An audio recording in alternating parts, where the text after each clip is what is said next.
Good evening, everyone. It is Wednesday. That's a weekday. I'm Duane Whitmer, and it's time for your weekly Whitmer Wednesday.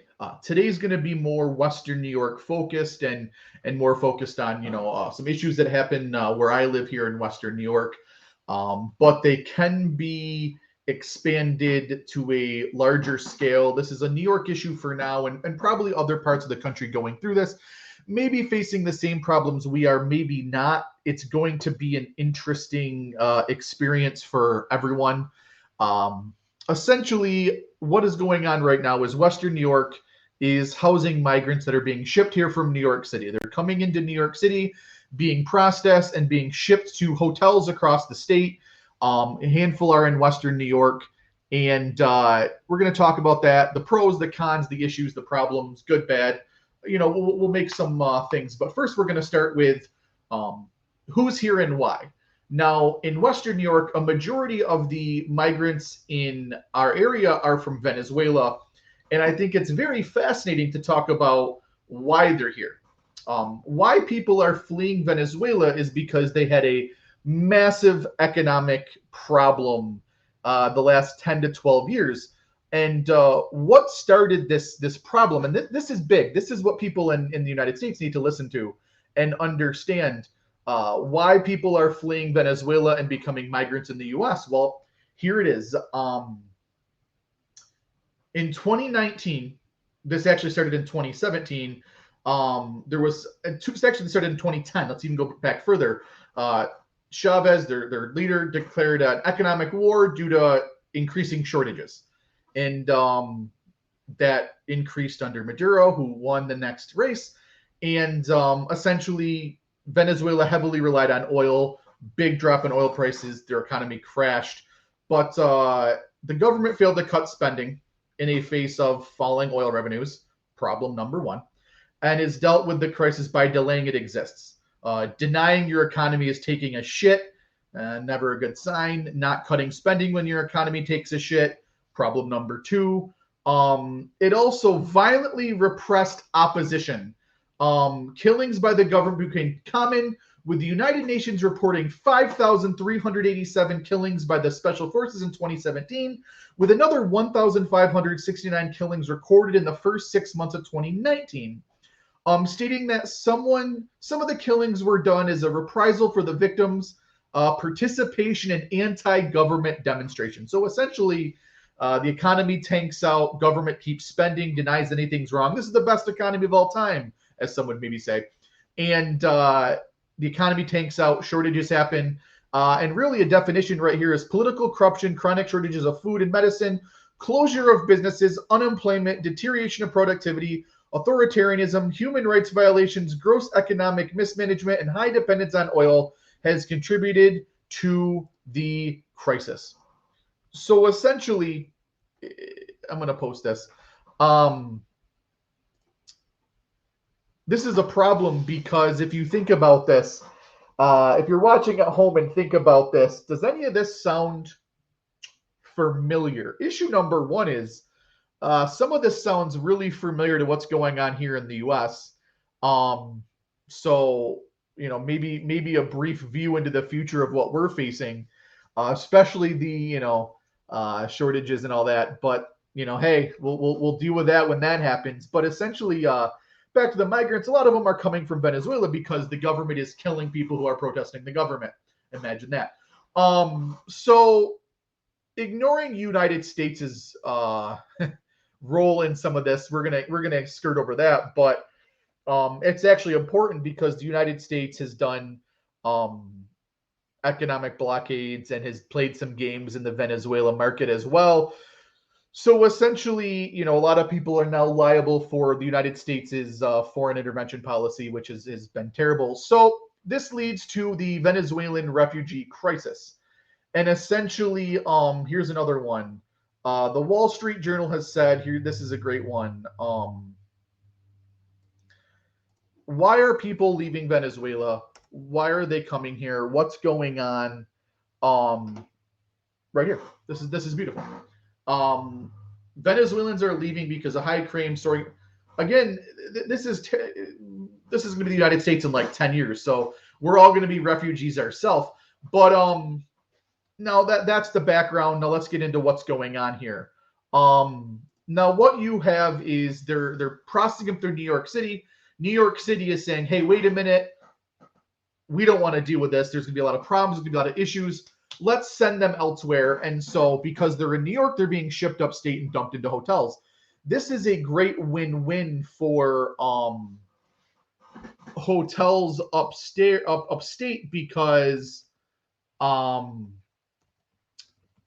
they didn't have a full capacity. So they're like, wait a minute, the government's going to, as most of us know how this works, the government's going to overpay me to use hotel rooms I'm not using because government contracts are almost always overbloated. It's free money for the hotels. It's not free money for the hotels, but you get what I'm saying is that they're loving it because they're getting way more money than they're ever going to receive in the real world by doing this. So they come to these hotels. Some problems you have with it are, well, the first issue what I'm going to talk about is this is essentially government-sponsored money laundering and human trafficking. What's happening is the government is taking taxpayer dollars and funding it through private companies that, to be honest, according to Albanese and .go, the one company that's doing a lot of the migrant care has been hammered with a lot of problems and issues. This is the first big issue coming out of here is the company that's contracted to move, which, by the way, New York City, this is great. I'm going to share this news article. New York City awarded a $432 million contract to medical service .go. $432 million no bid contract, which means it didn't go out to bid. That company has failed. It has dropped the ball with taking care of the migrants. It's done a terrible job. There's a lot of issues with. I just put the article in the comments, but essentially, this company was a fraud. It took a bunch of taxpayer money and said, we're just going to leave them out to their own. We're just going to do whatever we want. And it's actually happened because one of my associates was able to interview a migrant staying in the Dingens hotel. They've since closed down Dingens, but moved just to another hotel. What they do is they let the heat build up, they move into a different hotel. And they complained about very bad conditions. They're being fed baby food, stale food. They're told by the people, if you talk to white people, the media, or a lawyer, you're going to get deported. You can't talk to anyone. It's essentially glorified government-sponsored money laundering and human trafficking.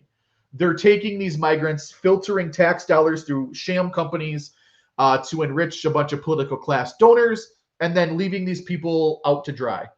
That's issue number one. It's human trafficking because some of the issues coming out of this are the migrants they moved to New York City to the Buffalo area are being told if they need health care, if they need anything, they have to go to where they're processed from, which is New York City. So if you have a medical issue in Buffalo, you have to go to where you're processed from, New York City. That's an 8-hour drive. You don't have a license. You don't have anyone to drive you. You can't talk to anyone. If you do, you'll be deported. You can't get good care. That's really frustrating. It's politicians did a great job. Kathy Hochul and the politicians in New York City, they wanted to look fair, friendly, happy. So they said, hey, listen, we're going to go do photo ops. We're bringing in migrants. We're great. We are a generous government. Love us. We're your heroes. And then as soon as the cameras walked away, they said, you're on your own. Good luck, buddy. Good luck, chief. Thanks for nothing. Thanks for the photo op. And so these people have been kind of left out to dry. Another issue is these migrants are unable. Let me see if I can find the migrants, due to federal law, are unable to work in the United States. This is a news article from the New York Times. The migrants coming in are unable to work. They're prohibited by federal law. Sorry, I got to pop up. Migrants are prohibited by federal law from securing work payments until 180 days after asylum application is filed. But there's month-long backlogs and frustrated both business and elected leaders. So essentially, even if the migrants came here and said, hey, we all want to get jobs, we all want to help the economy, we're so grateful to be here, they can't. Federal law prohibits them from even working. So they can't better themselves. They're coming here for a photo op for politicians, being dumped in a hotel, and then they're saying, someone else's problem, I don't give a shit. That's my problem with what's going on here. Is I bring this back to, this is glorified money laundering and human trafficking done on behalf of the New York State and New York City governments to get photo ops with minorities and brown people and people from other countries to look as if the New York State government cares about you. But really all they're doing is using you as political fodder so they can, I don't even know what their goal is, to look nice. I don't know. They don't know. There's no plan in place. There's no idea in place. It's a pretty rough time. And no one really knows what's going on. And actually, what frustrates me is recently I was in a debate with Mark Polenkars, the Erie County executive. I brought this up. And part two of what makes this more frustrating is that we've tried to bring this issue to elected officials and they've ignored it.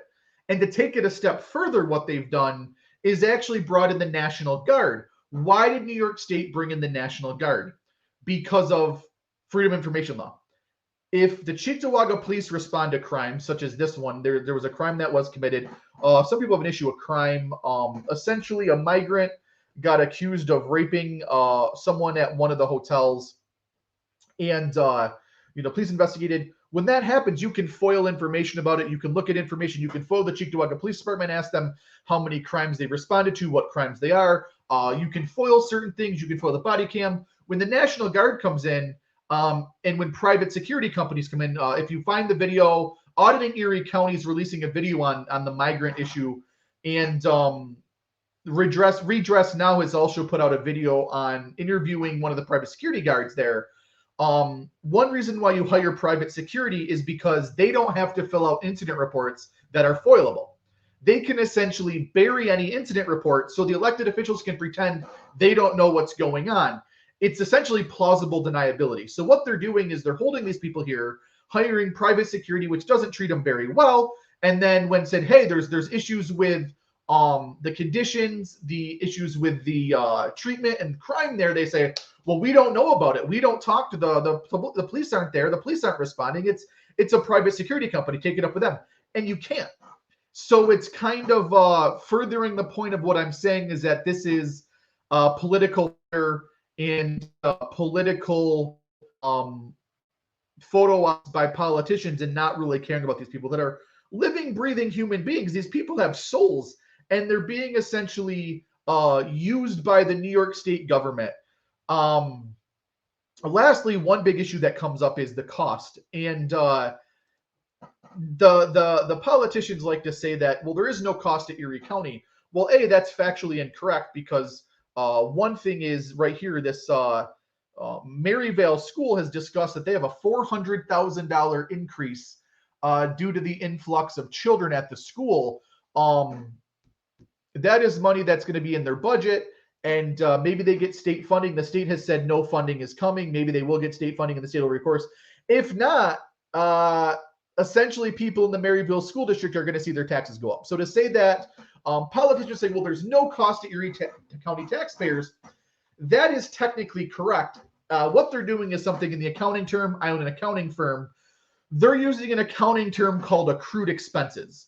And what they're essentially saying is, well, there has been no cost to the taxpayer. That is technically correct because they haven't increased the budget and billed the taxpayer for it yet. It would be eerily similar to if I took out a credit card and went and dumped $10,000 on the credit card and said, well, there's no cost to you. I haven't bared a cost. What's the problem? Technically, I haven't spent $1 yet. But as soon as that credit card bill comes due, now there's a problem. And that's what's kind of going on is technically, yes, there has been no additional costs yet because we haven't billed the taxpayers. Secondly, they're saying, well, the money is going to come from the state and federal government. Well, let me ask you this question. This is a common question I like to ask politicians when they say, oh, there's no extra cost to you. Where does the state and federal money, come from? The taxpayer. There's still an additional cost on the taxpayer. We're just grifting from other taxpayers in other areas. Yeah, Greg said this right here. 78 students, average cost students $26,000. Yes. So what's happening is they're saying, well, there's no additional cost. Well, yeah, because we haven't billed you for it yet.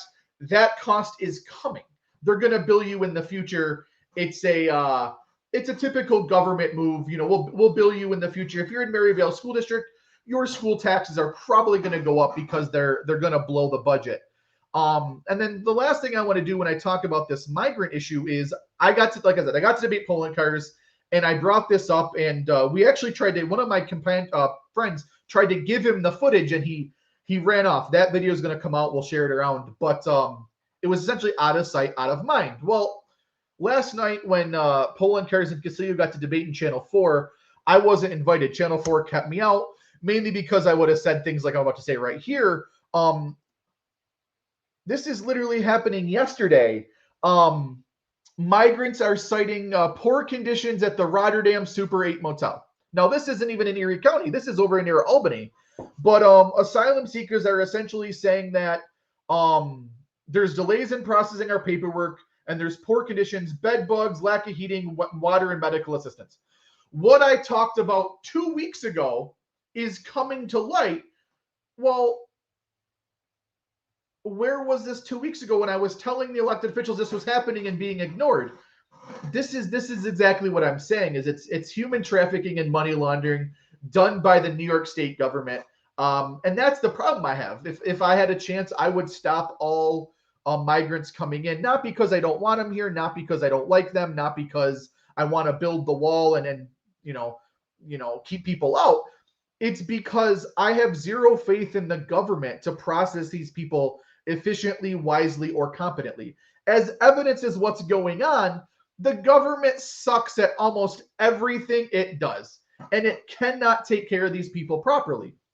The government is probably the worst place for these people to be in the care of, and this is being shown by everything that's happening.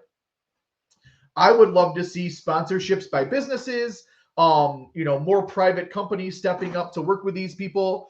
I would like to see these people being allowed to work, but they can't because federal law prohibits it, which means essentially the federal government and state government doesn't give a shit about them once they're here.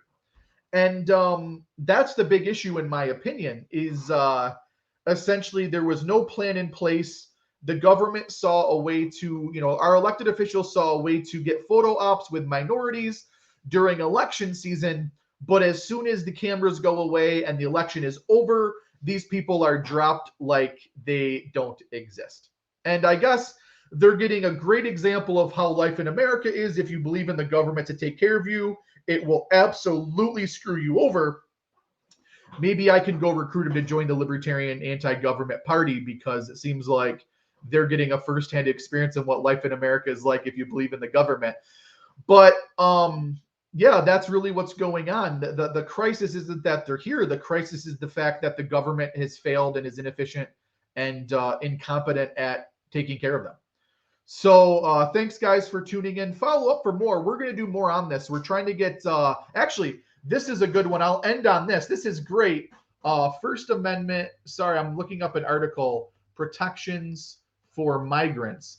Letitia James, who I didn't vote for because I think she's an absolute sham. I'm trying to find, there's an article that came out. I can't find it. Essentially, Letitia James has reached out and said that the migrants deserve some First Amendment protection, and they have some First Amendment. See if I can find this article. This is great because this, I can't find it. Shoot. Essentially, Letitia James has come out and said that the migrants have a First Amendment right, so we're going to start interviewing them. And we're going to bring this to light. We're going to show how the government is essentially using them as pawns. So stay tuned. We're going to be working and see if we can get some people to go over there and start doing that. So stay tuned. Keep an eye out on that. I wish I could find that article. I wonder where it was. Letitia James. See if I can find this article because it's great.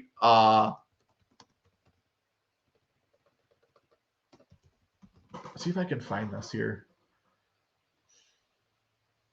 I can't find it. I'm sorry, guys. But essentially, yeah, now that she's ruled that These migrants have a First Amendment freedom of press. We're going to interview them and get their story out there. So stay tuned. Thank you guys for tuning in. If you have any questions, reach out. Keep an eye on the video. I'll release Auditing Erie County's video when it's out to show what's going on with the migrants and release the interview. So stay tuned. Keep an eye out for that. I will talk to you guys later. Thanks, guys, for tuning in. Have a great night. See you guys next week.